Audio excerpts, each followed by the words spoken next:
In 2028, something began to happen in Sweden that no one saw coming, a silent yet potentially revolutionary technological shift. The first signs of something extraordinary were already visible. Contactless financial transactions, once seen as futuristic, began to become the norm. But what no one knew was that this wasn't just about convenience. It was part of a much larger movement, a movement invisibly aimed at transforming every citizen's freedom into something completely monitored and controlled. And the starting point, a payment chip that was initially implanted as a simple experiment in 50,000 Swedes. What appeared to be a technological innovation would quickly become a decisive step toward the total digitization of financial and biometric control. But you are asking yourself, from which country are you watching this right now?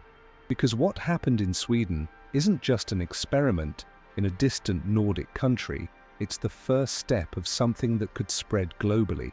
It all began with a discreet announcement from a Swedish startup called Biohacks International, which obtained government authorization to implant subcutaneous payment chips in citizens willing to test the new technology. The idea was simple: pay with a gesture, no cards, no passwords, just a chip implanted in the hand or forehead. Fast, convenient, secure payments. But this was not the brilliant future it appeared to be. Behind the curtain of innovation, what no one knew was that these chips were more than simple payment instruments. They were the key to something bigger, the beginning of an interconnected network that linked every citizen to a digital and biometrized financial system where every act of buying or selling was recorded. And the most shocking part, unexpected people were involved in this movement. Elon Musk, the famous CEO of Tesla and SpaceX, had been one of the first investors in biohacks, believing that implantable chip technology could revolutionize human interaction with money. Musk, who has publicly championed his vision of a future without physical cash, saw the chips as a first step towards a digitally connected society. Alongside Musk, Tim Cook, the CEO of Apple, took an interest in the project, seeing it as a way to integrate contactless payment technology directly into their devices without needing cards or physical money. Biohacks International became the epicenter of this revolution, with the two most powerful figures in technology betting heavily on the potential of its implantable chip network. However, there was another, far more improbable figure involved: Shakira, the famous Colombian singer.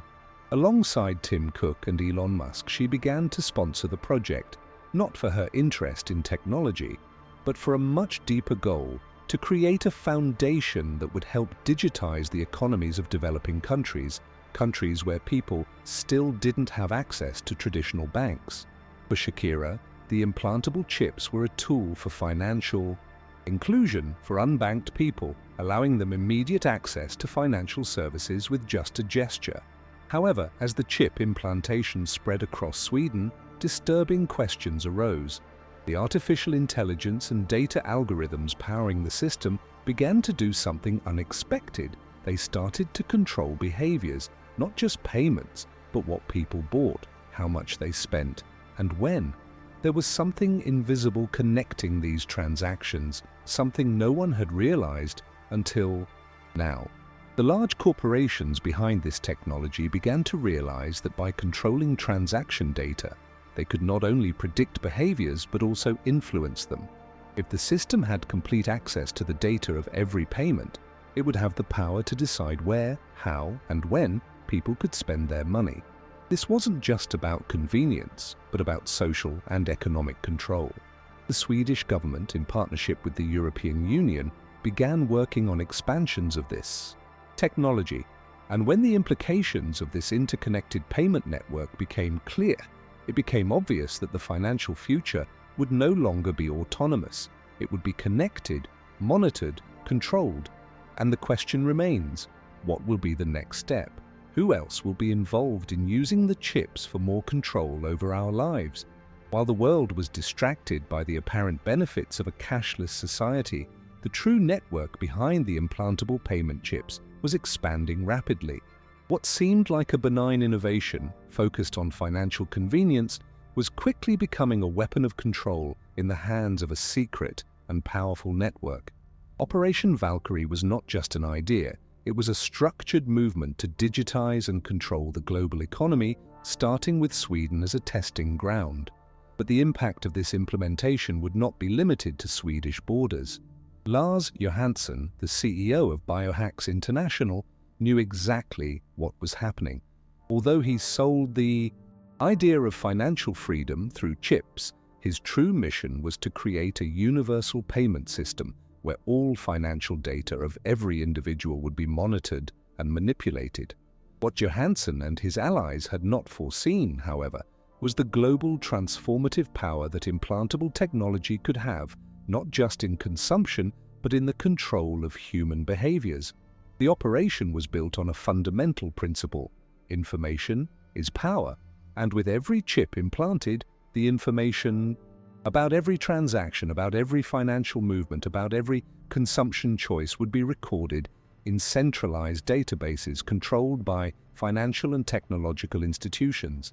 However, alongside Johansson, there were other investors and influential figures who were not visible on camera. Tim Cook, Apple's CEO, for example, knew exactly the potential of the implantable chip. Already with Apple Pay and other technologies, he had become a public advocate for digital payments. But what he didn't openly say was that he saw the implantable chip as the key to a more efficient consumer control system. Cook knew that if he could expand the use of payment by chip, it would not just be a matter of convenience. It would be a direct path to unifying the global financial system, where control of all transactions would be in the hands of a single digital system without the need for physical currencies. And it wasn't just Cook who was eyeing this opportunity. Shakira, the famous poppy singer and entrepreneur, was also deeply involved. While Shakira's connection to Biohacks International was difficult to trace, she was helping to fund the expansion of chip usage to developing countries. For Shakira, the promise of financial inclusion seemed noble. She believed that by implanting chips in populations without access to banking systems, she would be promoting economic equality. However, what Shakira didn't fully grasp was the potential for manipulation that implantable technology would bring. By funding the project, she was helping to create a system where financial transactions would be completely tracked and where large corporations and governments could control the economy of any country. Shakira believed in financial freedom for the marginalized, but did not see that this invisible control could be used against them in the near future. The other key piece of Operation Valkyrie was Klaus Schwab, the founder of the World Economic Forum. Schwab, who has always been a proponent of economic centralization, believed that implantable chips would be a crucial step towards the reconstruction of the global economy, a more digitized, efficient, and controlled economy. Schwab was not interested in people's financial freedom.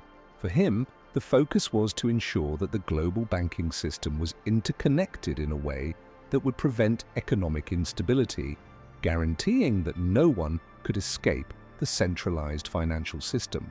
Schwab did not see the chips as an invasion of privacy, but rather as a tool that would ensure global order, allowing financial transactions and consumption behavior to be monitored and adjusted in real time.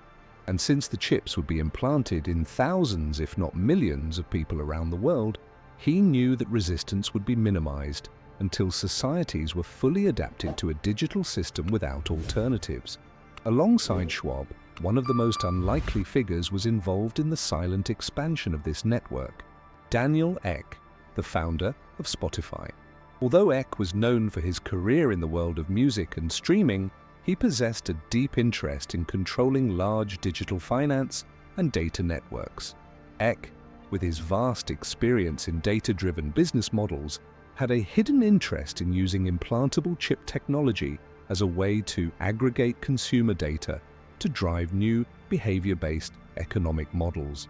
With Ek and Schwab working behind the scenes, Operation Valkyrie quickly became a global force that would not only boost financial digitization, but also make people accept the system of total control without resistance. And major corporations, such as Apple, Spotify, and major fintechs, became fundamental pieces in redefining what money means in the modern world. What no one saw while celebrating technological innovation and the convenience of chip payment was that by adopting this new system, we were taking the first step to relinquish our economic freedom. The companies that control the chip, and therefore digital money, would also be controlling every one of our consumption actions, mapping our choices and altering our behavior without us ever suspecting. The topic ends with a question that slowly settles into the viewer's mind. If the technology we use to facilitate our lives can also be used to control us, how can we guarantee our financial freedom? The auditor knew that the path he was walking had no turning back. When he found the secret files, he not only saw the operation being architected, but also understood the global scope of what was at stake: the creation of a total digital financial system where every transaction would be tracked, monitored, and controlled. The densest folder he accessed had a simple yet disturbing title: Photon Prime Global Monetization Project. Inside it, the documents explained, with disturbing detail, how major technology companies and the largest central banks united to form a closed and centralized economic system where implantable chips would only be the first stage in replacing physical money. The first page of the document detailed the timeline for the transition to the digital euro, but not as a mere step towards payment modernization. No, what he discovered was that the creation of the digital euro was merely being used as a diversion, a way to make people believe they were protected against crises or had more security in their transactions. The real goal behind this technology was the total centralization of economic control and the elimination of individual freedom in finance. The word centralization was underlined several times in the report, as if it were the key to the project. There, the auditor read something that left him paralyzed. Control over physical money is an illusion. The future will be digital and interconnected, where financial privacy will be an obsolete concept. Klaus Schwab and his vision of the Great Reset were not far from reality. Schwab, as the documents indicated, had understood that digital money would be the definitive solution to keep governments under control and, more importantly, the population. As he himself declared at several conferences, the lack of control over money is a threat to the system we have established. For Schwab, this system needed to be interconnected, centralized, and transparent. But the transparency was for those who control the system, not for individuals. Upon continuing to read, the auditor found a section called Payment Chip Implementation Strategy. This document detailed the next steps to expand the use of implantable payment chips, and more worryingly, how it fit into the global monetary control system. It wasn't just about convenience or security, it was about controlling people's choices. The chip would, in essence, be a financial identity mark, something that could be used to track, monitor, and restrict what you can buy, when you can buy, and how you can pay. The operation was being orchestrated so subtly and disguised that many wouldn't even notice the changes until it was too late. With the implantation in 50,000 Swedes just as a test, the global expansion was about to begin. The strategy was simple. First, implant chips in a limited number of people to test their acceptance. Then, expand to the entire population, starting with countries more receptive to technology and financial control. The report also mentioned the role of Shakira, Elon Musk, Tim Cook, and others involved in the project. But what most disturbed the auditor was the fact that these public figures were being used not only as marketing figures to promote the system, but as indirect instruments to ensure adherence to the new financial model. Shakira, with her enormous fan base and global influence, was sponsoring the use of implantable chips as a form of financial inclusion. In her view, giving access to digital financial systems through implantable technology was a way to bring equality to unbanked countries. But the auditor knew that she didn't fully understand the implications of her involvement. Her good intention was being used to disguise the absolute control that the digital system would bring. Elon Musk, always ahead in technological innovations, was secretly funding the initial tests of the technology, believing it would bring economic benefits to humanity. But what he didn't see, or perhaps didn't want to see, was that the technology he promoted wasn't just facilitating transactions. It was opening the doors to mass financial surveillance, where no one would be able to do anything without being monitored. Upon continuing his investigation, the auditor found the final report, which revealed the emergency action plan in case the system was questioned.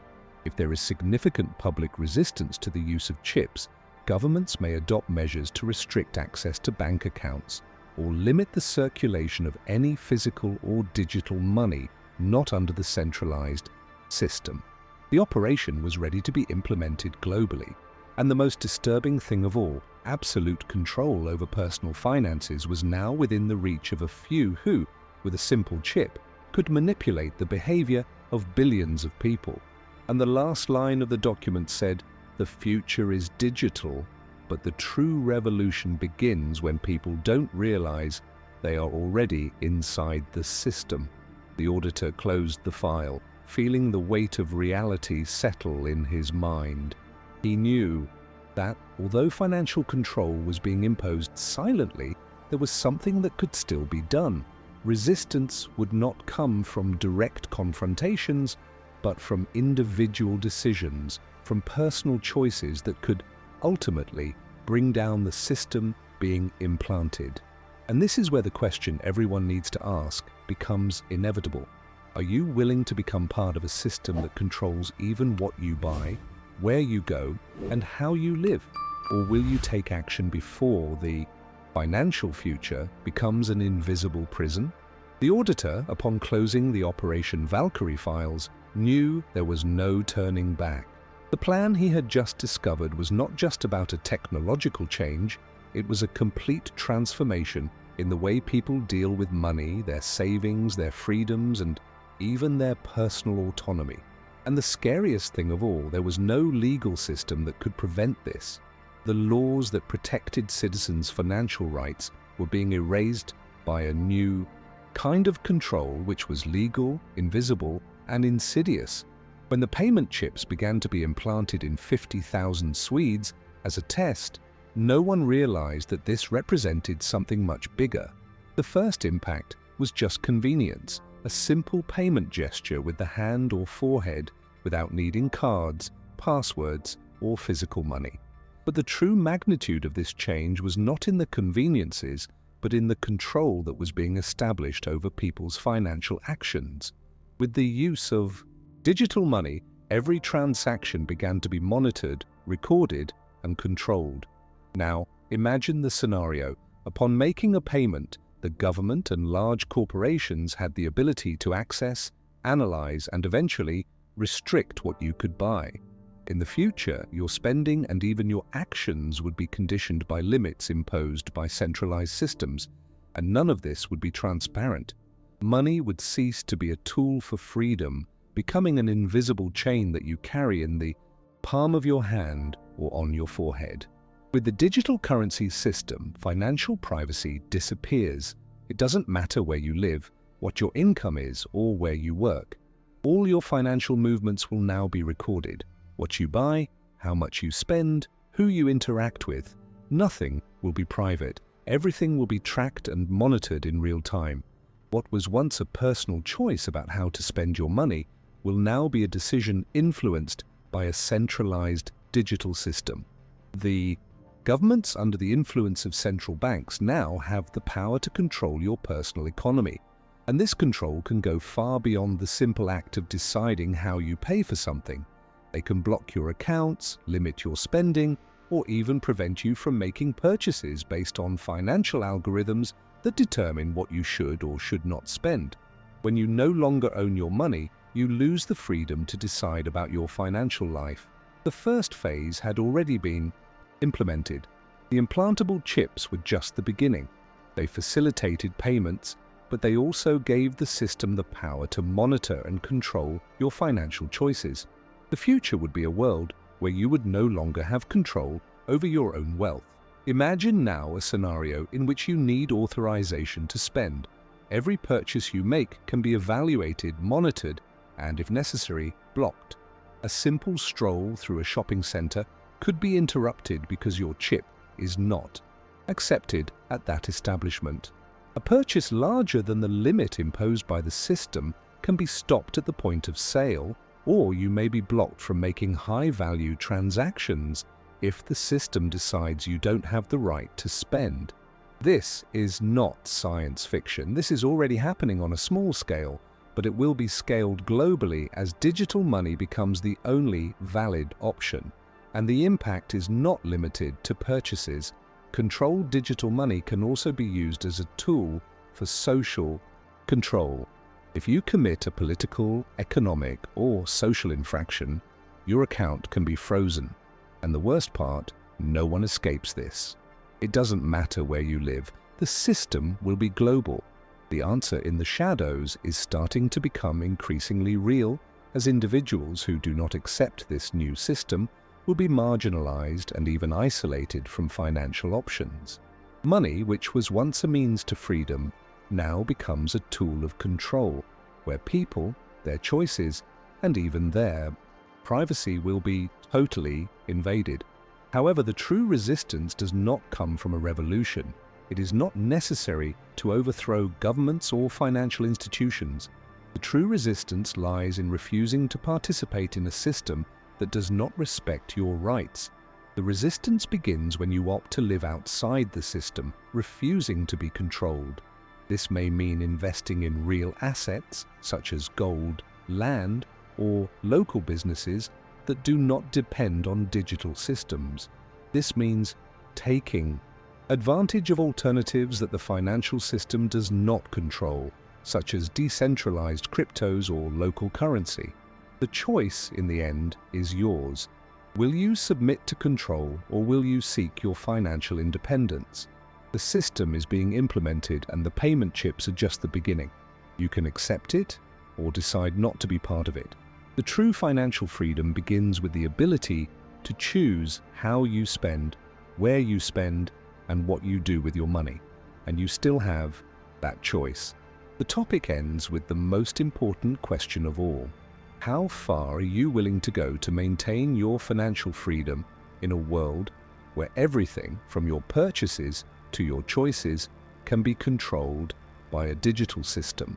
Upon realizing the true magnitude of Operation Valkyrie, the auditor understood that the plan was not just designing the digital financial future, but redefining completely the structure of individual freedom.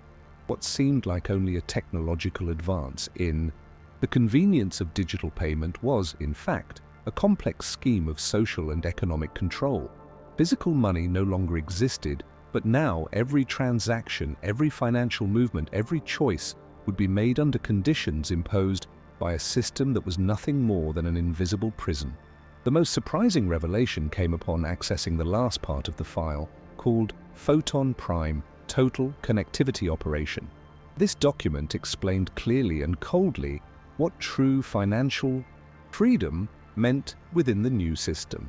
It was not about independence or autonomy, it was about absolute control. The plan, written in technical terms, described in detail how digital money would integrate into the physical world, using implantable chips as a means to link every citizen to a global financial data network. What looked like a simple payment chip became something much deeper. These chips, upon being implanted, would connect directly to financial algorithms capable of evaluating and controlling not only your purchases but also your social behavior. The true tool of control was not the chip itself, it was the system behind it. The chip simply facilitated access, while the system behind it could adjust your consumer behavior. If you spent more than the limit imposed by the system, your chip would not be accepted. If you made economic decisions considered dangerous or irresponsible, the system could block access to your money. But the most frightening thing of all was how the digital system would not just control finances but also shape the reality of people. According to the report, the control of consumption and money would allow the system to alter the priorities of an entire society. The chip and the digital currency would be instruments of social modulation, where money, instead of being a reflection of value and effort, would become a means of behavioral manipulation. The auditor found a notable passage in which it was explained how governments and corporations would manage the population through digital money. The words were frightening.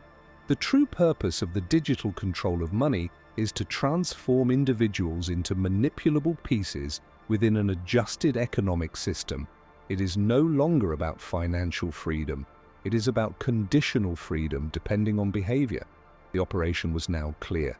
Photon Prime was not just a form of payment, it was a system of reward and punishment designed to ensure that citizens acted according to economic and political expectations. Everything that you bought, where you bought, even the speed with which you would spend, would be monitored and adjusted. The next step for Operation Valkyrie was global expansion, not only in Europe, but all over the world. Sweden would be only the testing ground for a wider implementation, and what seemed like a simple financial movement would soon become a total social change. The world would be in a system where every action would be tracked, where there would be no more secret between your financial behaviors and who controls the system. The last page of the file brought a handwritten message by Klaus Schwab, who seemed to understand clearly the meaning of what was happening. The global financial system is no longer about money, it is about control. And when you have control over individuals, you have control over everything they do.